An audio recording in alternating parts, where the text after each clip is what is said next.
Polytechnic স্টুডেন্টদের জন্য আজকের এই ভিডিওটা। পলিটেকনিক এই যে ইভেন্ট সেমিস্টার এক্সামিনেশন কিন্তু চালু হয়ে যাচ্ছে এবং সেখানে দাঁড়িয়ে তোমরা যারা পলিটেকনিক স্টুডেন্ট রয়েছো এই সেমিস্টারে তোমরা কিভাবে ভালো রেজাল্ট করবে বা এই সেমিস্টারে তোমাদের ভালো রেজাল্ট করার যে উপায় বা পদ্ধতি নিয়ে কথা বলবো। তাই প্রথম থেকে শেষ পর্যন্ত ভিডিওটি দেখো। তুমি যদি পলিটেকনিক স্টুডেন্ট হয়ে থাকো তোমার জন্য ভিডিওটি ইনফরমেটিভ, আর অবশ্যই চ্যানেলটিকে সাবস্ক্রাইব করে আমাদের পরিবারের সদস্য হয়ে নাও। পলিটেকনিক সমস্ত রকম আপডেট এবং ইনফরমেশন তোমরা আমাদের চ্যানেল থেকে পেতে পারো। তো তোমরা জানোই পলিটেকনিক এক্সপিরিয়েন্স নিয়েই কথা বলছি। বিগত 5 বছর ধরে আমি খাতা দেখা, খাতা রেডি করা বা এক্সামিনার বা এক্সামিনেশন কন্ট্রোল সিস্টেমের সাথে যুক্ত, এবং সেখানে দাঁড়িয়ে আমি তোমাদের যে গাইডেন্সটা দিচ্ছি সেটা সবথেকে ইনফরমেটিভ। সেটা হচ্ছে ভালো রেজাল্ট করার জন্য কিন্তু তোমাকে লিখতে হবে, এবং প্রচুর ছাত্রছাত্রী কিন্তু পরীক্ষার খাতায় কিছু লেখে না এবং সেটাই কিন্তু তাদের রেজাল্ট খারাপ হওয়ার মেন কারণ। এবং সেখানে দাঁড়িয়ে আমি তোমাদের অবশ্যই ইনফর্ম করছি তোমরা পরীক্ষার খাতায় লিখে আসবে, খারাপ হোক বা ভালো পরীক্ষার খাতা কিন্তু অ্যাটেন্ড করো। এবং অবশ্যই চ্যানেলটিকে সাবস্ক্রাইব করে তোমাদের কি কি ইস্যু হয় সাপ্লি রিলেটেড সেটা কমেন্ট করতে পারো।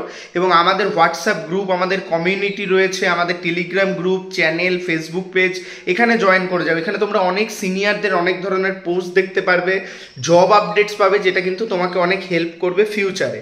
এবং সেই মতেই দাঁড়িয়েই আমি তোমাকে যেটা ইনফর্ম করব, তোমরা যে সমস্ত ছাত্রছাত্রী রয়েছো তোমরা পরীক্ষার খাতায় অ্যাটেন্ড করো। তোমরা যখনই পরীক্ষার খাতায় লিখবে না তখনই কিন্তু দেখবে রেজাল্ট তোমাদের ফরে আসছে। এবং সব সময় মাথায় রাখবে পরীক্ষায় প্রতিটা কোশ্চেন আমাকে অ্যাটেন্ড করতে হবে এবং ঠিকঠাক লিখতে হবে।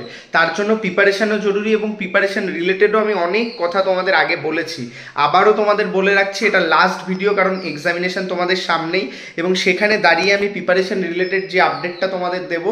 তোমরা কিন্তু পড়ো, প্রতিটা সাবজেক্টের কনসেপ্ট ক্লিয়ার রাখো। যখনই তুমি কনসেপ্টটা ক্লিয়ার রাখবে, পড়বে, তখনই কিন্তু তোমার রেজাল্ট ভালো হবে। তোমরা হাজারো সাজেশন, হাজারো কোশ্চেন, হাজারো স্যার, হাজারো কোচিং কিন্তু তোমাকে কিছু করতে পারবে না যদি নিজে থেকে তোমার কনসেপ্ট ঠিক না থাকে।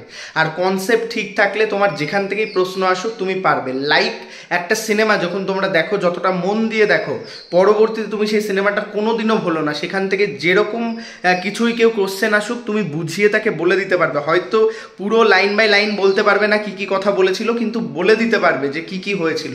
সেটাই হচ্ছে ক্লিয়ার কনসেপ্ট। তো যখনই তুমি কনসেপ্ট ক্লিয়ার রাখবে, এখনো সময় আছে, যে সাবজেক্টই তোমার থাকুক, মেকানিক্যালের ম্যানুফ্যাকচারিং বা সিভিলের বিল্ডিং স্ট্রাকচার বা ডিজাইন বা তোমাদের কম্পিউটার সায়েন্সের প্রোগ্রামিং বা ইলেকট্রিক্যাল বা ইলেকট্রনিক্সের পাওয়ার সিস্টেম, কন্ট্রোল সিস্টেম, সেগুলোর কনসেপ্ট ক্লিয়ার রাখো। যখনই তোমার কনসেপ্ট ক্লিয়ার থাকবে না, ডিপ্লোমার কোশ্চেন কিন্তু কনসেপ্টের ওপর আসে, যত কনসেপ্ট ক্লিয়ার তত ভালো রেজাল্ট কিন্তু তোমার হবে। বেস্ট উইশেস সবাইকে। আমাদের গ্রুপগুলোতে জয়েন করে যাও আপডেটের জন্য। প্রো টেকনিক্যাল জিনিয়াসকে সাবস্ক্রাইব করে নাও। এরকম ভিডিও তোমরা আশা করছি কোথাও পাবে না। আমরা যেরকম আপডেট তোমাদের জন্য নিয়ে আসি, আমি নিয়ে আসি, এবং পরবর্তীতে জব আপডেটস থেকে শুরু করে তোমাদের জিলেট অ্যাডমিশন সমস্ত কিছু তোমরা পাবে। সাবস্ক্রাইব করে ভিডিওটি সবার মধ্যে শেয়ার করে দাও। ধন্যবাদ।